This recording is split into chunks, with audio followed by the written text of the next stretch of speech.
পূর্ব দিগন্তে সূর্যের প্রথম সোনালি আভা ধীরে ধীরে রাতের কৃষ্ণবর্ণ আবরণ সরিয়ে দিতে শুরু করেছে। শিশির সিক্ত ঘাসের ডগায় ঝুলে থাকা স্বচ্ছ জলের কণাগুলো নবোদিত সূর্যলোকে ক্ষুদ্র মুক্তোর ন্যায় ঝিকমিক করছে। দূরের আম গাছ থেকে ভেসে আসছে কোকিলের মধুর ডাক। কোথাও দোয়েল, কোথাও শালিক, কোথাও আবার নাম না জানা ছোট্ট পাখিদের কিচিরমিচিরে প্রকৃতি যেন নিজেই নতুন দিনের বন্দনা গাইছে। গ্রীষ্মের সকাল হলেও রাতের শেষ প্রহরে বাতাসে সামান্য শীতলতার পরশ লেগে আছে। মুস্তফা মঞ্জিলের তৃতীয় তলায় দক্ষিণমুখী বৃহৎ একটি কক্ষটি এখনও নিস্তব্ধ। হালকা সাদা পর্দা বাতাসে মৃদু দুলছে। সূর্যের কোমল আলো ধীরে ধীরে বিছানার প্রান্ত ছুঁয়ে এগিয়ে এসেছে। সেই সুবিশাল খাটের মাঝখানে গোল হয়ে কম্বলের ভেতর লুকিয়ে আছে একটি ছোট্ট অবয়ব। মাথার অর্ধেকটা বালিশের নিচে, চুলগুলো এলোমেলো হয়ে পুরো মুখ ঢেকে দিয়েছে। এক হাত বিছানার বাইরে ঝুলছে, অন্য হাতে শক্ত করে জড়িয়ে রেখেছে ডোরেমনের নীল রঙের একটি সফট টয়। মুখখানা শান্ত, ঠোঁটের কোণে ক্ষীণ হাসির রেখা, যেন পৃথিবীর সমস্ত দুশ্চিন্তা থেকে বহু দূরে এক শিশুসুলভ স্বপ্নরাজ্যে বিচরণ করছে সে। কিন্তু তার শান্তি কপালে বেশিক্ষণ সইল না। সকালের কোমল রোদের সঙ্গে বিরক্তিকর ঠকঠক আওয়াজে ঘুমের ঘোরে বিরক্তি অনুভব করলো পঞ্চদশী। কম্বলের ভেতর থেকে বিরক্তি ভরে নড়ে চড়ে উঠল ছোট্ট কায়া। কপাল কুঁচকে অর্ধনিয়ন্ত্রিত অবস্থায় বালিশটা দুই কানে আরও শক্ত করে চেপে ধরল। ইপ্তি, উঠবি না? সামিরের কণ্ঠে তরুণীর ঘুম ছুটে গেল, কিন্তু আলস্য যেন এখনও তার সমস্ত অঙ্গ প্রত্যঙ্গে জড়িয়ে আছে। কোমলের ভেতর থেকে অস্ফুট স্বরে গজগজ করে উঠল সে, আজ শুক্রবার, মানুষকে ঘুমাতে দাও। দরজার বাইরে দাঁড়িয়ে থাকা সামির কপালে হাত টেকালো। আজ শুক্রবার না, সোমবার। মুহূর্তে কম্বলের ভেতরটা নিস্তব্ধ হয়ে গেল। কয়েক সেকেন্ড পর খুব ধীরে ধীরে কম্বলের এক কোণা সরে গেল। এলোমেলো চুলের ফাঁক দিয়ে এক জোড়া ঘুম জড়ানো ও চোখ উঁকিয়ে দিল। সত্যি? হ্যাঁ, একদম সত্যি, 100 ভাগ। ইপ্তি কয়েক মুহূর্ত নির্বাক তাকিয়ে রইল। হতাশ হয়ে দীর্ঘশ্বাস ফেলল, যেন পৃথিবীর সবচেয়ে বড় দুর্যোগ নেমে এসেছে। ইস আল্লাহ, এত তাড়াতাড়ি আবার সোমবার কেন আসে? সামির না হেসে পারল না। ওটা আল্লাহকে গিয়ে জিজ্ঞেস করিস। এখন তাড়াতাড়ি ওঠ, আজ স্কুল না গেলে হয় না। না, আজ যদি আমি হঠাৎ খুব অসুস্থ হয়ে যাই? অভিনয় করে লাভ নেই। আমি কিন্তু সত্যিই মাথা ঘুরছে বলে মনে হচ্ছে। 5 সেকেন্ড নিচে নামবি তাহলে, না হলে ভাইয়ার মতো তেলাবো না আমি তোকে। একদম তুলে আছাড় মারবো। আকোচাঁদ সামিরের পরিবর্তে তেহরামের কণ্ঠ কানে আসতে ধরফড়িয়ে উঠে বসল ইফতি। চুলগুলো এলোমেলো মুখের ওপর ঝুলে পড়েছে, চোখ এখনও আদো আদো ঘুম। কয়েক সেকেন্ড ফ্যালফ্যাল করে দরজার দিকে তাকিয়ে থেকে ফোঁস করে বলল, আসছি রেডি হয়ে। তাড়াহুড়োয় উঠে বসতে চেয়ে পা জড়িয়ে গিয়ে ধপাস করে আবার বিছানার উপরে বসে পড়ল। উফ! বাইরে দাঁড়িয়ে থাকা সামির হাসি চেপে বলল, বেঁচে গেছিস। আর আধা ঘন্টা দেরি হলে দরজা খুলে তেহু নিজেই ঘরে ঢুকে যেত। ইপ্তির চোখ মুহূর্তে বিস্ফোরিত হয়ে গেল। না না, আমি নিজেই আসছি। এই বলে বিদ্যুৎ গতিতে ওয়াশরুমে ঢুকে দরজা বন্ধ করে দিল। প্রায় 15 মিনিট পর দরজা খুলে বেরিয়ে এলো সে। পরনে পরিপাটি স্কুল ইউনিফর্ম, গলায় নীল টাই, কাঁধে ঝোলানো ব্যাগ, কিন্তু মাথার চুলগুলো এমনভাবে আঁচড়ানো হয়েছে যে মনে হচ্ছে বাতাসের সঙ্গে যুদ্ধ করে কোনো মতো বেঁচে ফিরেছে। সিঁড়ি বেয়ে নিচে নামতেই ডাইনিং হল থেকে ভেসে এলো পরোটা ভাজা সুবাস। বড় ডাইনিং টেবিলে ইতিমধ্যে বসে আছে মাহিত, এক হাতে পরোটা, অন্য হাতে জ্যামের বোতল। ইফতিকে দেখে নাটকীয় ভঙ্গিতে বলে উঠল, ওহ, আজ সূর্য পশ্চিম দিক থেকে উঠেছে নাকি? বেশি কথা বললে জুতিয়ে তোর মুখ লাল করে দিব। মাহিত বোনের কথায় মুখ ভেঙিয়ে খাওয়ানোর মনোযোগ দিল। ইফতি অবশ্য তেড়ে আসতে চেয়েছিল, কিন্তু অপর পাশে বসে থাকা তেহরামের তীক্ষ্ণ দৃষ্টি দেখে থমকে দাঁড়ালো। গম্ভীর্যের সঙ্গে বলল, সেহের শোন। ইফতি মাথা নত করে বাধ্য মেয়ের মতো তেহরামের কাছে যেয়ে দাঁড়াতেই তেহরাম আলগোছে চুলগুলো খুলে বেনি করে দিতে দিতে বলল, কতবার বলেছি চুলে যত্ন নিবি, আমি না থাকলে তোর কি হবে আল্লাহ জানে। আর শোন মেইপাল, আজ তোদের ওখানে সমাবেশ হবে, প্লিজ সোজা বাড়ি আসবি, একদম মনের কাজে নাক গলাবি না। হুম। ইপ্তি ঠোঁট ফুলিয়ে আয়নার দিকে একবার তাকালো। তেহরামের নিপুণ হাতে মুহূর্তের মধ্যে এলোমেলো চুল দুটো পরিপাটি দুটি বেনিতে বাঁধা হয়ে গেছে। শেষ প্রান্তে নীল ফিতা বেঁধে দিয়ে তেহরাম একবার সন্তুষ্ট দৃষ্টিতে তাকালো, তারপর গম্ভীর স্বরেই বলল, এখন মানুষজন দেখলে অন্তত মনে হবে তুই স্কুলে পড়তে যাচ্ছিস, জঙ্গল থেকে ধরে আনা হয়নি। মাহির সঙ্গে সঙ্গে মুখ ভর্তি পরোটা নিয়ে হো হো করে হেসে উঠল, বলল, একদম ঠিক বলছো ভাইয়া, একটু আগে তো মনে হচ্ছিল কাকের বাসা মাথায় নিয়ে নেমেছে। ইপ্তির সঙ্গে সঙ্গে মাহিদের দিকে কটমট করে তাকালো। তুই চুপ কর, তোকে দেখলে তো মনে হয় আলু ভর্তা খেয়ে মানুষ হয়েছিস। হাসি ঠাট্টার মাঝে খাওয়ার পর্ব শেষ করলো সকলে। হাত মুখ ধুয়ে স্কুলে যাবার জন্য ব্যাগটা কাঁধে তুলে নিল ইফতি। দরজার চৌকাঠ পেরোতে আচমকা তার কবজি আলতো করে চেপে ধরল একটি দৃঢ় উষ্ণ হাত। ইফতি থেমে গেল, বিস্মিত চোখে ঘাড় ঘোরাতেই তেহরামের শান্ত অথচ গম্ভীর মুখশ্রী চোখে পড়ল।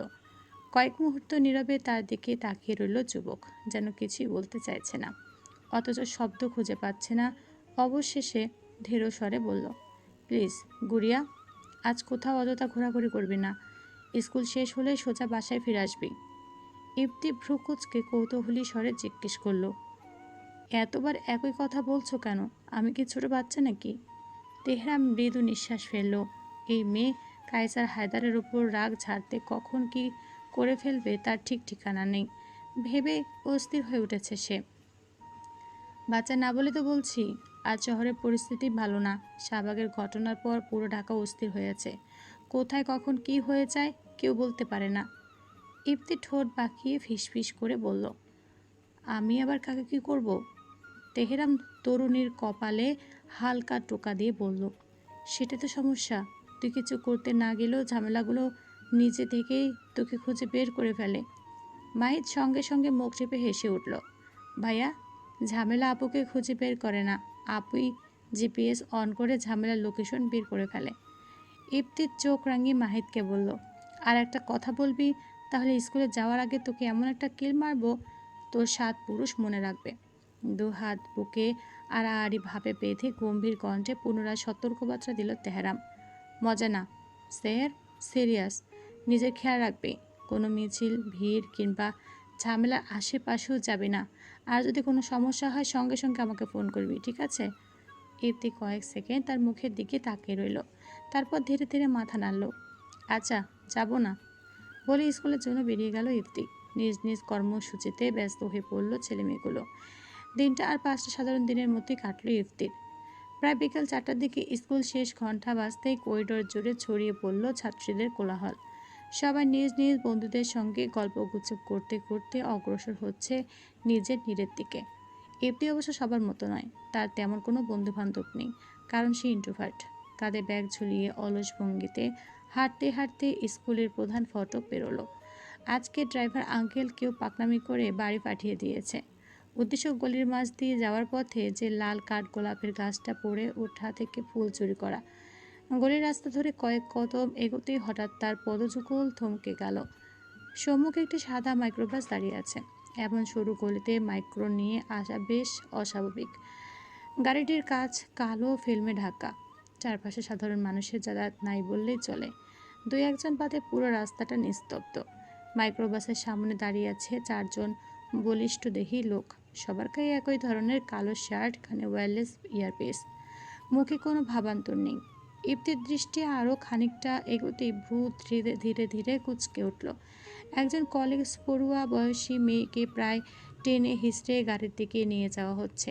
মেয়েটির মুখে আতঙ্ক স্পষ্ট, সে প্রাণপণে হাত ছাড়ানোর চেষ্টা করছে। আমাকে ছাড়ুন প্লিজ, আমাকে যেতে দিন। যে দু একজন মানুষ আছে তারা যেন এই দৃশ্য দেখতে পাচ্ছে না। এমন দৃশ্য আজকাল নতুন কিছু নয়। ক্ষমতাবান লোকদের সঙ্গে ঝামেলা জড়ানোর সাহস সবার থাকে না। ইপ্তির চোখ দুটো সরু হয়ে এলো, মেয়েটার কবজিতে আঙুলের দাগ পড়ে গেছে। একজন লোক রুক্ষ স্বরে বলল, চুপচাপ ওঠো, বেশি নাটক করলে এখানে কাজ ছেড়ে ফেলবো। ইপ্তি কয়েক মুহূর্ত স্থির দৃষ্টিতে পুরো দৃশ্যটা পর্যবেক্ষণ করল। তার মস্তিষ্কে অস্বাভাবিক দ্রুততার পরিস্থিতির হিসাব কষে ফেলছে। সামনাসামনি কিছু করা মানে ধরা পড়া নিশ্চিত।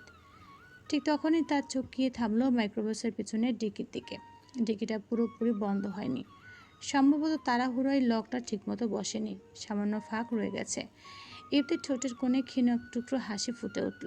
1 সেকেন্ডের জন্য তেহরামের সকালের কথাগুলো মনে পড়ে গেল। স্কুল শেষ হলেই সোজা বাসায় ফিরে আসবে। মেয়েটার চোখ বন্ধ করে দীর্ঘশ্বাস ফেলল। সরি, কথা রাখতে পারলাম না। অতঃপর ধীর পায়ে হাঁটতে হাঁটতে মাইক্রোবাসের অপর পাশ দিয়ে এগিয়ে গেল। লোকগুলো সমস্ত মনোযোগ তখনও মেয়েটাকে গাড়িতে তুলতে ব্যস্ত। ইবতি নিঃশব্দে গাড়ির পেছনে এসে দাঁড়ালো। চতুর্দিকে তীক্ষ্ণ দৃষ্টি নিক্ষেপ করে তড়িৎ বেগে ডিকির ভেতর ঢুকে পড়ল। বেশ খানিকটা সময় পেরোতেই ঝাঁকুনি অনুভব করলো ইবতি। প্রায় আধা ঘন্টা পর ইবতি অনুভব করলো ঝাঁকুনি থেমে গেছে। ডিকির ভেতরে গুটিসুটি মেরে বসে থাকা ইবতি দ্রুত নিজের নিঃশ্বাস আটকে ফেলল। বাইরে একে একে দরজা খোলা শব্দ ভেসে আসছে। তাড়াতাড়ি নামাও, বস অপেক্ষা করছে। মেয়েটা যেন পালাতে না পারে। লোকগুলোর কর্কশ কণ্ঠস্বর শুনে ইবতির চোখ দুটো আরও সতর্ক হয়ে উঠল। কয়েক সেকেন্ড অপেক্ষা করে সে খুব আস্তে ডিকির ভেতর থেকে মোবাইল ফোনটা বের করলো। তেহরামের কথা মনে পড়তে দ্রুত ফোন বের করে লোকেশন অন করে কন্ট্যাক্ট লিস্ট খুলল। এত ছোট পর্দায় তাড়াহুড়োয় নামগুলো ঠিকমতো দেখা যাচ্ছে না। হাত সামান্য কাঁপছে। এক মুহূর্ত দেরি না করে প্রথমেই চাপ দিল তেহ লেখা নামটার উপর। তড়িৎ বেগে লোকেশন সেন্ড করে ফোনটা সাইলেন্ট করে ফেলল। এরপর নিঃশব্দে ডিকির ছোট্ট ফাঁক দিয়ে বাইরে তাকালো। চারপাশে বিশাল এক পরিত্যক্ত কারখানার মতো জায়গা। মরিচা ধরা লোহার গেট, ভাঙা দেয়াল, চারদিকে আগাছায় ভরা জমি। দূরে আরও দুটো কালো এসইউভি দাঁড়িয়ে আছে। অন্তত 10-12 জন সশস্ত্র লোক পুরো এলাকা পাহারা দিচ্ছে। নিঃশব্দে পা ফেলে নিচে নামলো ইবতি। ডিকির ঢাকনাটা আগের মতোই সামান্য ফাঁক রেখে দিল, যাতে দূর থেকে কারো সন্দেহ না হয়। চোখে চোখে গাড়ির আড়াল ধরে এগিয়ে গেল সে। চারদিকে চেয়ে অবাক হলো সে। বাইরে থেকে ভগ্নপ্রায় মনে হলেও ভেতরে পাহারার কড়াকড়ি অস্বাভাবিক। ছাদের কোনায় সিসিটিভি ক্যামেরা, বিভিন্ন জায়গায় সশস্ত্র প্রহরী। এমনকি মূল ভবনের প্রবেশ পথেও দুজন লোক স্বয়ংক্রিয় অস্ত্র হাতে দাঁড়িয়ে আছে। এত নিরাপত্তা, তাও একটা মেয়েকে অপহরণ করার জন্য। ভেবে ভ্রু কুঁচকে এলো তরুণীর। গাড়ির আড়াল ধরে আরও একটু এগোতে একটি ভাঙা জানালার ফাঁক দিয়ে ভিতরে তাকানোর চেষ্টা করলো সে। কিন্তু ঠিক সেই মুহূর্তে তার ঘাড়ের পেছনে ধাতব ঠান্ডা কিছু স্পর্শ অনুভব হলো। 1 ইঞ্চি নড়বি না। কর্কশ কণ্ঠস্বরটা কানে পৌঁছাতেই থমকে দাঁড়ালো রমণী। ধীরে ধীরে চোখের কোণ ঘুরিয়ে পাশের দিকে তাকাতেই দেখতে পেল কালো পোশাক পরা এক বলিষ্ঠ লোক তার মাথার পেছনে পিস্তল ঠেকিয়ে দাঁড়িয়ে আছে। ঝটকা মেরে ইবতির 2 হাত পেছনে টেনে ধরল। ছাড়ুন, ব্যথা লাগছে, শান্ত স্বরে বলল ইবতি। তার কণ্ঠে ভয়ের লেশ মাত্র নেই, যেন পরিস্থিতিটা সে ঠান্ডা মাথায় পর্যবেক্ষণ করছে। চুপ, একটা ধমক দিয়ে তার কবজি শক্ত হাতে চেপে ধরল লোকটা। ইবতিকে কিছু বলার সুযোগ পর্যন্ত দিল না। এক প্রকার টেনে নিয়ে গেল। গোডাউনের ভেতর প্রবেশ করতে দেখল ঘরের মাঝখানে একটি ধাতব চেয়ারে হাত পা বাঁধা অবস্থায় বসে আছে সেই কলেজ পড়ুয়া মেয়েটি। আতঙ্কে তার মুখ বিবর্ণ, চোখ দুটো কান্নায় ফুলে গেছে। তার সামনে কয়েকজন লোককে ঘিরে দাঁড়িয়ে আছে কালো স্যুট পরা এক দীর্ঘদেহী ব্যক্তি। পিঠ ফিরিয়ে দাঁড়িয়ে থাকলেও তার উপস্থিতিতেই পুরো ঘর নিস্তব্ধ। বস, এই মেয়েটা লুকিয়ে ডিকিতে বসেছিল। মানুষটা পেছন ফিরে চাইতে আঁতকে উঠল ইবতি। শিকদার, হায়দার পরিবারের দীর্ঘদিনের রাজনৈতিক প্রতিদ্বন্দ্বী, যার নাম গত কয়েকদিন ধরে পুরো রাজধানীর উত্তেজনায় কেন্দ্রবিন্দুতে পরিণত হয়েছে। কয়েক মুহূর্তের জন্য ইবতির মুখে চঞ্চলতাও থমকে গেল। লোকটার পূর্ণ নাম আতিক শিকদার। বয়স 50-এর কাছাকাছি হলেও চোখে মুখে রাজনীতির দীর্ঘ অভিজ্ঞতার ছাপ স্পষ্ট। ইবতিকে দেখা মাত্রই লোকটার ঠোঁটের কোণে কুটিল হাসির রেখা দেখা গেল, যেন বহুদিনের পরিচিত কাউকে হঠাৎ অপ্রত্যাশিত জায়গায় খুঁজে পেয়েছে। অতঃপর মৃদু হাসি দিয়ে বলল, আরে ইফতি মামনি যে। কেঁপে উঠল তরুণী। বাহাদুরি দেখাতে গিয়ে যে ভুল জায়গায় এসে ফেসে গেছে সেটা বুঝতে বাকি রইল না তার। কম্পমান কণ্ঠে বলল, আপনি আমাকে চেনেন? চিনব না কেন মামুনি? তোমার কাণ্ড কারখানা কি আর গোপন থাকে? রাজধানীর সবচেয়ে ক্ষমতাবান পরিবারের ছোট্ট ঝড় তুমি। যেখানে যাও সেখানে একটু না একটু তাণ্ডব রেখে আসো। এতে কিছু বলার আগেই পাশে দাঁড়িয়ে থাকা একজন লোক কঠিন গলা বলে উঠল, স্যার, মেয়েটাকে কি করব? আতিক হাত তুলে তাকে থামিয়ে দিল। লোলুপ দৃষ্টিতে চেয়ে বলল, তেহরুজা মুস্তফার চোখের মনি এই মেয়ে। এত নাজুক করে কি আঘাত করা যায়? বলে আলতো করে তরুণীর গাল ছুঁয়ে দিল। ঘৃণায় গা গুলিয়ে উঠল বুঝি তরুণীর। ওই মেয়েটাকে দেখেছো? ওটাকে জানো? হতবাক হয়ে চাইল বাঁধা মেয়েটার দিকে। এর পূর্বে দেখেছে বলে মনে হয় না। আতিক মাথা ঝাঁকিয়ে হাসিমাখা চেহারায় ফিরে চাইল পঞ্চদশীর দিকে। তিফতি হায়দার, তোমার মায়ের বান্ধবীর মেয়ে। ওকে কেন এনেছে জানো? যে কারণে তোমার মায়ের মৃত্যু হয়েছিল 10 বছর আগে। কি সুন্দর কোইন্সিডেন্স, তাই না? লোকটার মুখে নিজের জননীর নাম ভয়ানক জ্বালা ধরিয়ে দিল তরুণীর শরীরে। ইফতির চোখ দুটো মুহূর্তে কঠিন হয়ে উঠল। তুকর মেধা সম্পূর্ণ মেয়েটা যেন খেয়ে হারালো। তীব্র আক্রোশে চেঁচিয়ে উঠল, আপনি আমার মায়ের সম্পর্কে জানেন কিভাবে? ক্রোধে কম্পন উঠে গেছে তরুণীর চিত্রে। মা নামক শব্দটা তার জন্য ভীষণ আবেগের। এটা সামনে আসলে ইফতি যেন উন্মাদ হয়ে যায়। তরুণী ক্রোধ দেখে অট্ট হাসিতে ফেটে পড়লেন আতিক শিকদার। যেন কোনো অশুভ সংকেত ছুটে আসছে ইফতির দিকে। বাঁধনরত মেয়েরা চিৎকার করলো, তুমি যদি তিফতি ম্যামের মেয়েও হও তাহলে পালিয়ে যাও মেয়ে।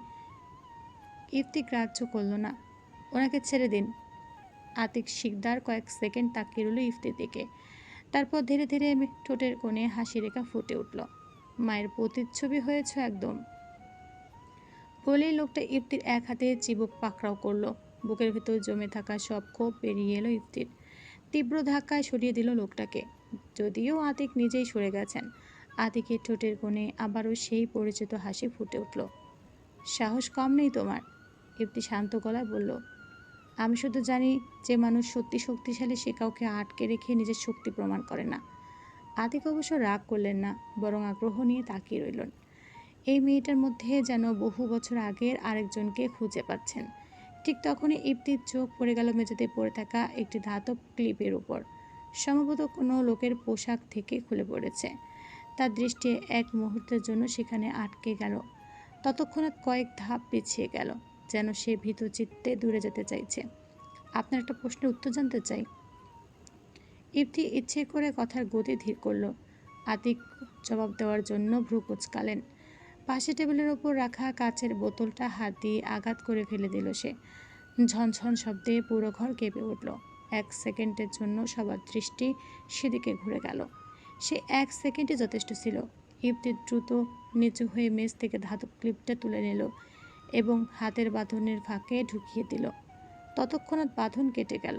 পাশে থাকা লোকটা কিছু বুঝে ওঠার আগেই সে নিজের শরীরের সমস্ত শক্তি দিয়ে তাকে ধাক্কা দিল। লোকটা ভারসাম্য হারিয়ে কয়েক পা পিছিয়ে গেল। বাঁধন খুলে যেতেই মেয়েটি বিস্ময়ে তার মুখের দিকে তাকিয়ে রইল। দাঁড়িয়ে থাকবেন না, আমার সঙ্গে দৌড়ান। বাক্য শেষ হওয়ার আগেই মেয়েটির কবজি শক্ত করে ধরে গুদমের পেছনে সরু করিডোরের দিকে ছুটে গেল ইফতি। ধর, ওরা পালাচ্ছে। বজ্রকণ্ঠে চিৎকার করে উঠল একজন। পর মুহূর্তে চারদিকে হুলস্থুল পড়ে গেল। হঠাৎ করিডোরের শেষ মাথায় মরিচা ধরা একটা লোহার দরজার চোখে পড়তে আসার ক্ষীণ আলো জ্বলে উঠল তার অন্তর্লোকে। আর একটু। নিজেকে যেন ফিসফিস করে বলল সে। মেয়েটির হাত আরও শক্ত করে আঁকড়ে ধরে সর্বশক্তি দিয়ে দরজাটির দিকে ছুটে চলল ইফতি। আতিক আর তার চেলাপেড়ারা যতক্ষণ সম্বিত ফিরে পেয়েছে ততক্ষণে ইফতি দরজার নিকট। হিংস্র পশুর ন্যায় হিসিয়ে বললেন আতিক শিকদার, নিশ্চয়ই এই মেয়ের নিজের মায়ের মৃত্যুর কারণ একটু হলেও যদি না জানতো তাহলে এই মেয়েটাকে সঙ্গে নিয়ে পালানোর চেষ্টা করতো না। ইফতি ভাবছে হয়তো মেয়েটা আতিকের জন্য জরুরি, তাই অন্তত গুলি চালাবে না। মেয়েটার বুদ্ধিমত্তা দেখে অবাক না হয়ে পারছেন না, কিন্তু হিসেব নিকেশে একটু খামতি আছে ভেবে কুটিল হেসে বন্দুক তাক করলেন ইফতির দিকে। বিনা দ্বিধায় ট্রিগার চাপলেন। ততক্ষণ তীব্র চিৎকারে ছড়িয়ে পড়ল সমগ্র গোডাউন জুড়ে। বর্তমান অতি নিকটে একটা বিকট আওয়াজে চমকে উঠল তেহরাম। আচমকা উত্তেজনায় ঠাস করে চোখ খুলে ফেলল। আগচ্ছাত উত্তেজনায় বিরক্ত হয়ে সম্মুখে দৃষ্টিপাত করল।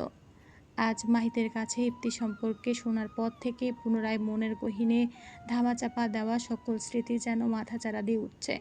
বহু আগেই বিস্মৃতির অন্ধকারে নিক্ষেপ করা দৃশ্যগুলো আজ অবিকল ভিডিও প্লেয়ারের মতো তার দৃষ্টিপটে ভেসে উঠছে বারবার। নিজের মনে 10 বছর পূর্বে নেওয়া নিজের সিদ্ধান্তের ওপর প্রথমবারের মতো প্রশ্ন জাগছে। প্রয়োজন হলে নিজের অনুভূতিকে হত্যা করতে হয়, সেই বিশ্বাস আঁকড়ে ধরেই একদিন এমন একটি পথ বেছে নিয়েছিল যার পরিণতি আজ অদৃশ্য শিকলের মতো তাকে বেঁধে রেখেছে। বারবার প্রশ্ন তুলছে নিজেরই পুরনো সত্তা, সেদিন আসলে কি ভুল করেছিল সে? পরিবারের লোকজনের কি উচিত ছিল না মেয়েটার সঙ্গ দেওয়ার? সেদিন মেয়েটার কথা না শুনে কি ভুল করেছিল ও? উচিত ছিল অন্তত একবার তার কথাগুলো মন দিয়ে শোনা।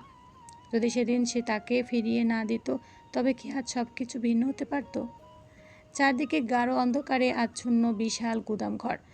ছাদের মরিচাধর লোহার বিম থেকে ঝুলে থাকা একটি মাত্র বাতি মিটমিট করে জ্বলছে। সেই ক্ষীণ আলোর বৃত্তে কাঠের পুরনো একটি চেয়ারে বসে আছে তেহরাম। তার সম্মুখে কয়েক হাত দূরে একটি ধাতব চেয়ারে দড়ি দিয়ে শক্ত করে বাঁধা এক ব্যক্তি। মাথা জুড়ে কালো কাপড়ের আবরণ, পরিচয় সম্পূর্ণ আড়ালে। গলগল করে রুধির ধারা বইছে, পা দিয়ে গুলি করা হয়েছে বোধহয়। তখন তারই শব্দ শুনেছিল কিছুক্ষণ পূর্বে।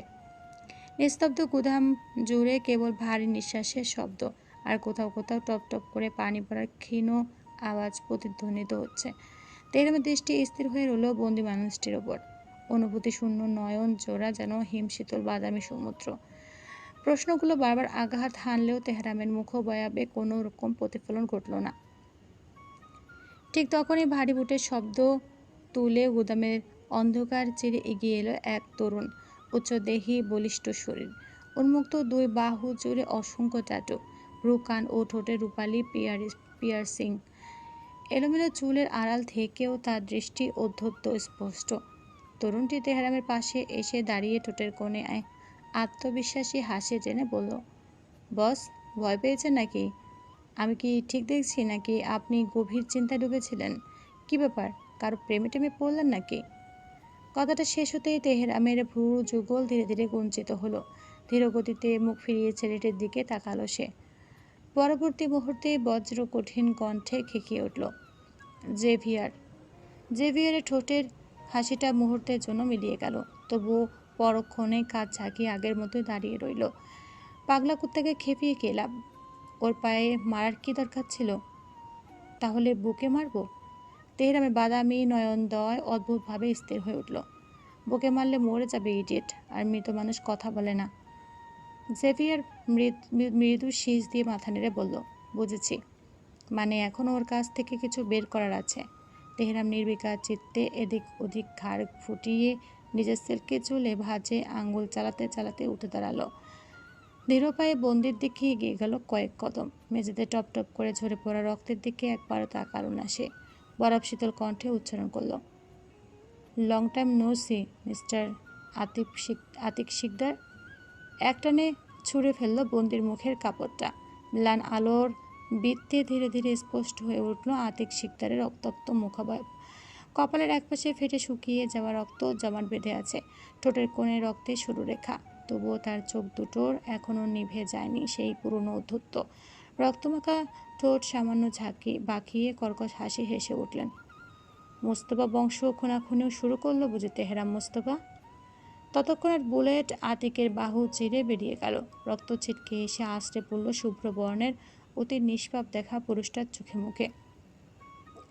ততক্ষণাৎ ফুটে উঠল তেহরাম নামক মানুষটার ভদ্র মুখোশের আড়ালে লুকায়িত হিংস্রতা। চোখের মাঝে একরাশ আক্রোশ ধরে রেখে দাঁতে দাঁত পিষে গভীর কণ্ঠে বলল, you can call me Adrian, I am not Tehram Mustafa. ওই কাপুরুষটা না ওই দিনে মরে গেছিল, যেদিন তুই ওর চোখের সামনে ও দিদুনকে মেরেছিলি।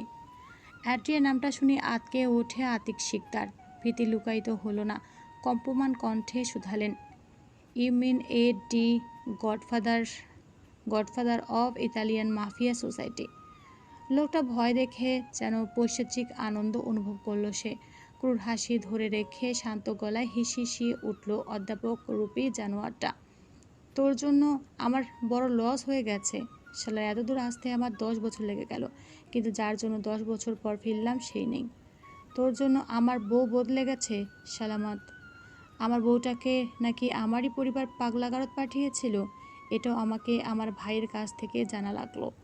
কত শত নাটক করে। পাশ থেকে বেশ দক্ষ হাতে বন্দুকে বুলেট লোড করতে করতে একগাল হেসে ভ্রু নাচালো জেভিয়ার। বস, আপনি কি আপনার বইয়ের চিন্তা করছিলেন? আপনার বউকে ভালোবাসেন? ততক্ষণাৎ ঘাড় ঘুরিয়ে চাইল তেহরাম। সূক্ষ্ম দৃষ্টি নিক্ষেপ করে খেকিয়ে উঠল পুনরায়, just keep your mouth shut Jeff. এটা সত্যি যে আমি ওকে একসময় ভালোবাসতাম, কিন্তু এখন আমার সেই অনুভূতি নেই। আমার জানা জরুরি ছিল ওর সঙ্গে কি হয়েছিল, তাই আমার ভাইয়ের সামনে নাটক করেছিলাম, দ্যাটস ইট। চোখমুখ কুঁচকে যায় জেভিয়ারের। এই মানুষটার সঙ্গে প্রায় 8 বছর ধরে আসে সে, কিন্তু আজও এই লোকেটার আচরণ বুঝে উঠতে পারেননি। হতাশ হয়ে বন্দুকটা তেহরামের নিকট হস্তান্তর করতে করতে বলল, কেন এখন কি আপনার বউ মেয়ে থেকে ছেলে হয়ে গেছে যে আর অনুভূতি নেই?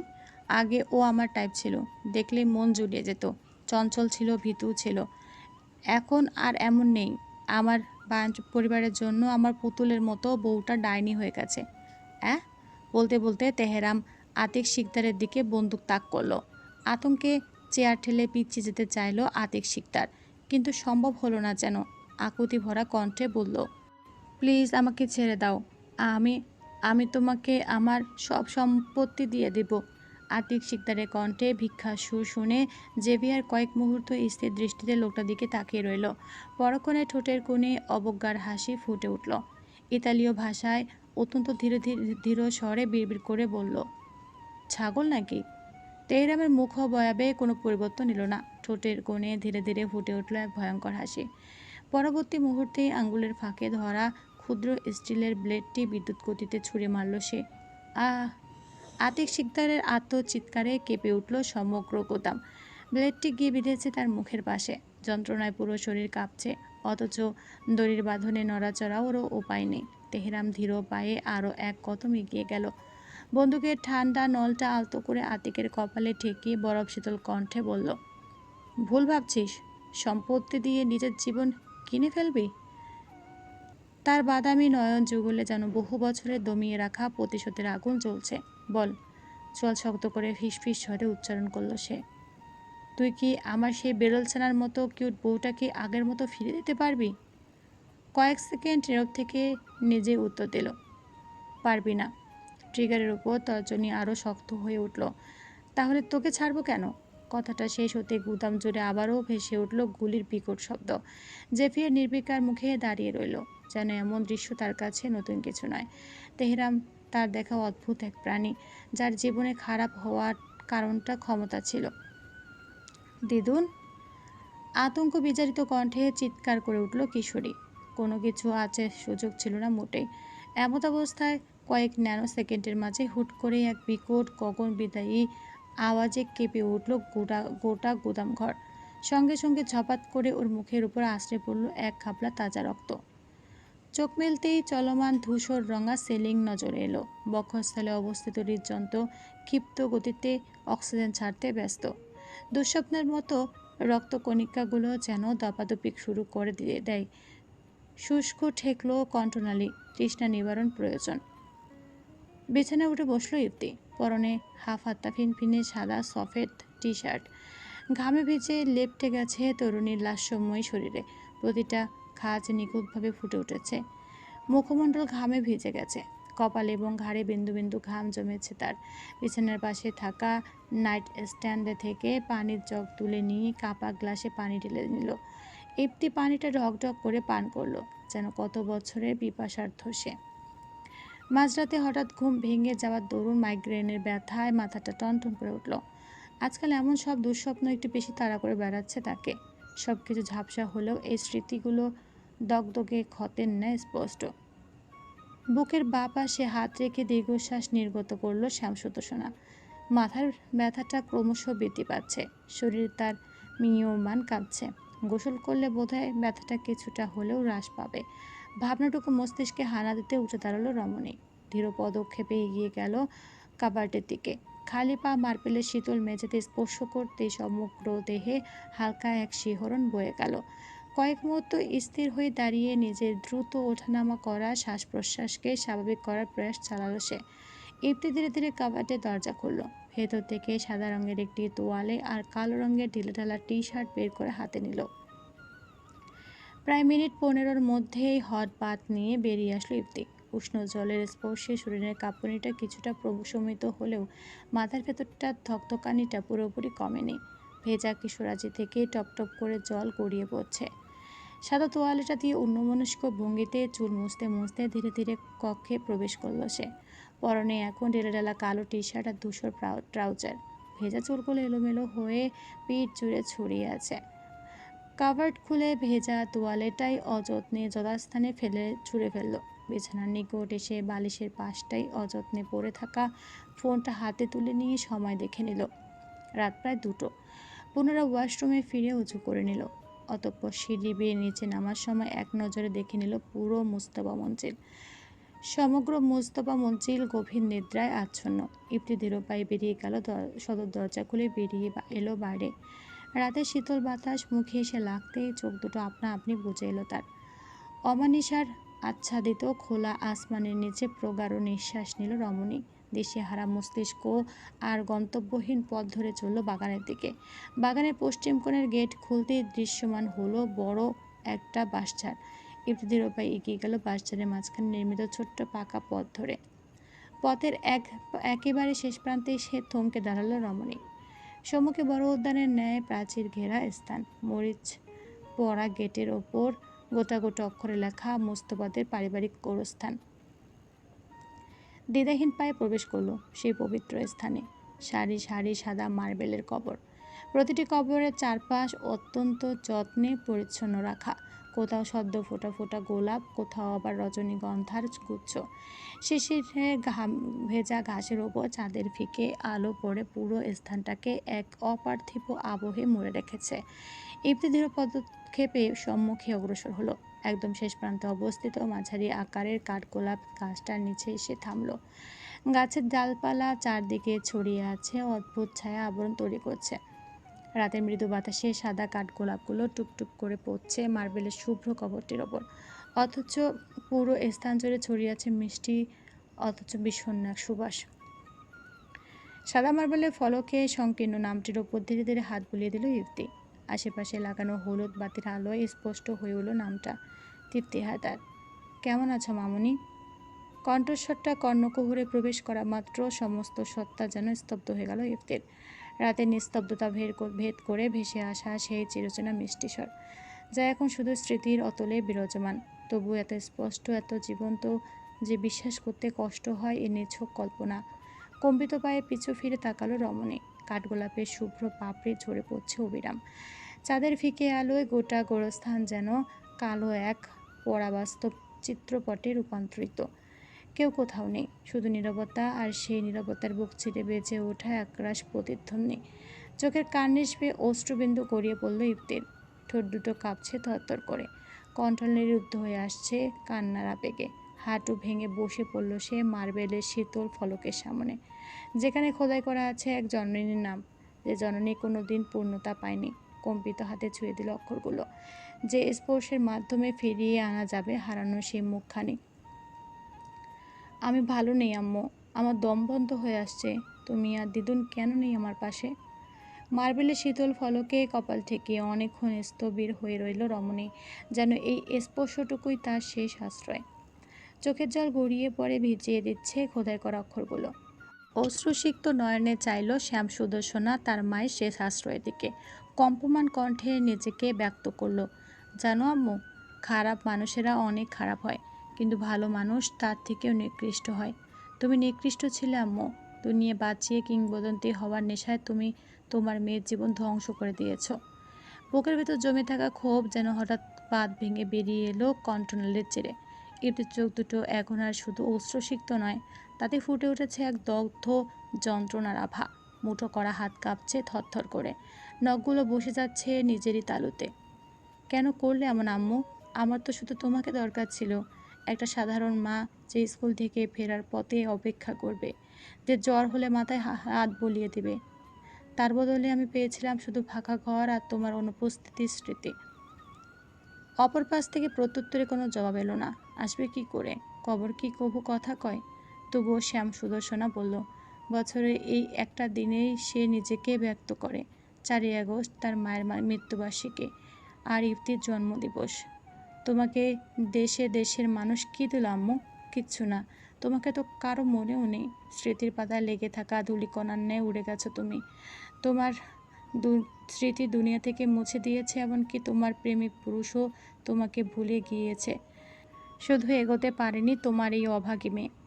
প্রতিদ্বন্দ্বীহীন নিঃশব্দের মাঝে কথাগুলো যেন ফিরে ফিরে আঘাত হানছিল ইফতির নিজের বুকে। তার মতো বেয়াদব সত্তারও যে এত আবেগ অনুভূতি থাকতে পারে তা হয়তো কেউ চাক্ষুষ অবলোকন না করলে বিশ্বাস করবে না। জন্মদিন বলে কিছু নেই আমার জীবনে আম্মু, শুধু একটা মৃত্যুতিথি। প্রতি বছর এই দিনটা এলে মনে হয় আমার জন্মটাই বুঝি তোমার জীবনের শেষ প্রহর টেনে এনেছিল। মানুষ যখন কেক কেটে উৎসব করে, আমি তখন এখানে বসে থাকি তোমার নীরব সঙ্গ নিয়ে। আঙুলের ডগা দিয়ে আবার স্পর্শ করলো সেই ফলকের ওপর খোদাই করা নামটা, যেন এই ঠান্ডা মার্বেলের মাঝেই লুকিয়ে আছে তার সব প্রশ্নের জবাব। চোখ বন্ধ করে কিছুক্ষণ স্থির রইল। বুকের ভেতরে ঝড়টা যেন ধীরে ধীরে স্তিমিত হয়ে আসছিল ক্লান্তির ভারে। জানি তুমি শুনতে পাচ্ছ না, জানি এসব বলে কোনো লাভও নেই, তবুও প্রতি বছর এই একটা রাতে আমি নিজেকে হালকা করার একটা মিথ্যে চেষ্টা করি। কাল সকাল হলে আবার সব কিছু স্বাভাবিক, হাসি মুখ, ব্যস্ততা, লোকজনের শুভেচ্ছা। কেউ জানবে না রাতের এই ঘন্টা খানেক আমি কোথায় ছিলাম, কার সাথে কথা বলেছি। নিঃশব্দে আরেকটা কাঠগোলাপ খসে পড়ল কবরের ওপর, ইফতির হাতের ঠিক পাশে। সে ধীরে সেটা তুলে নিল। সে তালুর ওপর রেখে অনেকক্ষণ চেয়ে রইল ফুলটার দিকে। নিষ্পাপ, শুভ্র, অথচ ক্ষণস্থায়ী, ঠিক যেমনটা ছিল তার মায়ের জীবন। শুভ জন্মদিন আমাকে। আর শুভ কথাটা শেষ করতে পারল না সে। গলার স্বর হারিয়ে গেল কান্নার তোড়ে। মাথা নিচু করে দু হাতে মুখ ঢেকে ফেলল ইফতি। কাঁধ কাঁপতে লাগলো নিঃশব্দ কান্নার দমকে, যে কান্নার কোনো ভাষা নেই, শুধু আছে বছরের পর বছর জমে থাকা এক অসীম শূন্যতা। উষ্ণতা মোড়ানো এক আবেশ, শরীর জুড়ে কেমন সুখ সুখ অনুভূতি। পাতার আচ্ছাদন চুইয়ে আসা রোদের হাতছানি, স্নিগ্ধতার মোড়া শীতল প্রভাত। কবরে মাথা ঠেকিয়ে শুয়ে পড়েছিল ইফতি। মনে হচ্ছে যেন মায়ের কোলে শুয়েছিল সে। আর মোড়া ভাঙল খানিক। আকচ্ছাক উষ্ণ তরল পদার্থ পায়ে লাগতেই চমকে উঠল সে। ধরফড়ে উঠে বসলো ইফতি। ঘুম চালানো চোখ দুটো কষলে নিতে নিতেই টের পেল পায়ের পাতা ভিজে গেছে উষ্ণ তরলে। নিচের দিকে তাকাতে দৃশ্যটা স্পষ্ট হলো। লেজ নাড়তে নাড়তে সেই পায়ের কাছেই স্বাচ্ছন্দ্যে প্রাতঃকর্ম সেরে নিচ্ছে বাড়ির পোষা কুকুর টফি।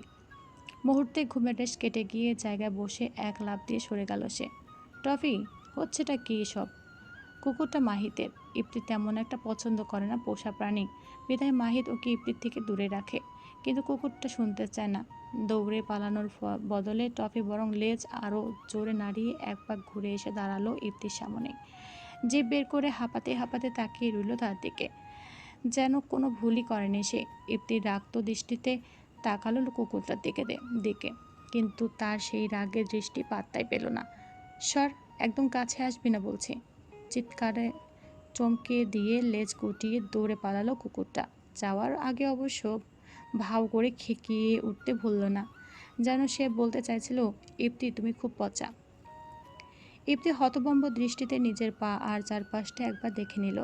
রাতে সেই আবেগঘন মুহূর্ত, চাঁদের আলো, কাঠগোলাপের সুবাস, সব কিছু যেন এক লহমায় ফিকে হয়ে গেল বাস্তবতার এই অদ্ভুত ধাক্কায়। সকালে নরম রোদ এসে পড়েছে বাঁশপাতার ফাঁক গলে, পাখির কিচিরমিচিরে ভরিয়ে তুলেছে চারপাশ। রাতভর কাঁদতে কাঁদতে কখন যে মায়ের কবরে মাথা রেখে ঘুমিয়ে পড়েছিল তা নিজেও টের পায়নি সে। কপালের একপাশে ঘাসের দাগ বসে গেছে, চুলগুলো এলোমেলো হয়ে জট পাকিয়ে গেছে। উঠে দাঁড়িয়ে পায়ের নোংরাটা ঘাসে মুছে নেওয়ার বৃথা চেষ্টা করলো ইফতি। বিরক্তিতে কুঁচকে গেল তার নাক। এই এক কুকুরের জ্বালায় পারি না। বিড়বিড় করতে করতে ফলকের দিকে শেষবার একবার তাকালো সে। ঠোঁটের কোণে ফুটে উঠল ম্লান একটা হাসি। আসছি আম্মু, প্রতি বছরের মতো আবার আসবো। মোস্তফা মঞ্জিল, হলরুম। এই তিতির, ইফতি কোথায় রে? সোফায় বসে টিভি দেখছিল তিতির। অরিত্রী বেগমের কণ্ঠে ঘাড় কাত করে কিচেনের দিকে চাইল। চুলার ধারে অরিত্রী এবং সোনালী বেগম। অর্পা মোস্তফা অবশ্য কিচেনে কমই আসেন। দৃষ্টি ফিরিয়ে স্ক্রিনে নিবদ্ধ করলো। রিমোট হাতে চ্যানেল পাল্টাতে পাল্টাতে বলল, বাইরে থেকে এসেছে কিছুক্ষণ আগে দেখলাম, বোধহয় গোসল করছে। রাত কার সঙ্গে কী করতে গেছিল যে সকালে গোসল করা লাগছে? ফোড়ন কাটলেন অর্পা মোস্তফা। আমি কার সঙ্গে কী করি না করি, আর সেটা রাতে করি কিংবা দিনে করি, তাতে আপনার কি মিস মহিলা? সিঁড়ির মুখে দাঁড়িয়ে থাকা ইফতির কণ্ঠস্বর যেন এক লহমায় স্তব্ধ করে দিল সমগ্র রান্নাঘর। ভেজা চুল থেকে তখনও টুপটুপ জল ঝরছে। পরনে হালকা রঙের টি শার্ট আর ঢিলাঢালা ব্যাগি প্যান্ট। চোখে মুখে রাত জেঁকা ক্লান্তির রেশ থাকলেও দৃষ্টিতে ফুটে উঠছে এক অবিচল দৃঢ়তা। অর্পা মোস্তফা হকচকিয়ে গেলেন মুহূর্তের জন্য। চায়ের কাপটা প্রায় ছলকে উঠল হাত থেকে। ততক্ষণাৎ অর্পা নিজেকে সামলে নিলেন। ঠোঁটে ঝুলে থাকা বাঁকা হাসিটা ফিরিয়ে আনার প্রয়াস করলেন। মুখ খুলে দুটো কড়া কথা শোনানোর জন্য উদ্যত হয়েছিলেন। তার পূর্বে টিভি থেকে ভেসে সংবাদ উপস্থাপিকার গম্ভীর কণ্ঠে থমকে গেলেন। বর্তমান শিকদার পার্টির নেতা আতিক শিকদার, যিনি কিনা দীর্ঘ সময় ধরে মাননীয় প্রধানমন্ত্রীর শত্রু এবং প্রতিদ্বন্দ্বীও ছিলেন, গতরাতে রহস্যজনকভাবে নিহত হয়েছেন। তদন্তকারী সংস্থার প্রাথমিক ধারণা, তাকে খুব কাছ থেকে নির্বিচারে গুলি করা হয়েছে। নিহতের শরীরে ৮০টিরও বেশি বুলেট পাওয়া গেছে। আতিক শিকদার নামটা কর্ণকুহুরে প্রবেশ করতে উপস্থিত সকলে যেন চমকে উঠলেন। বিহ্বলিত দৃষ্টিতে চেয়ে রইল শ্যাম সুদর্শনা। না চাইতেও স্মৃতির পাতায় ভেসে উঠল ১০ বছর পূর্বের বর্বরতা।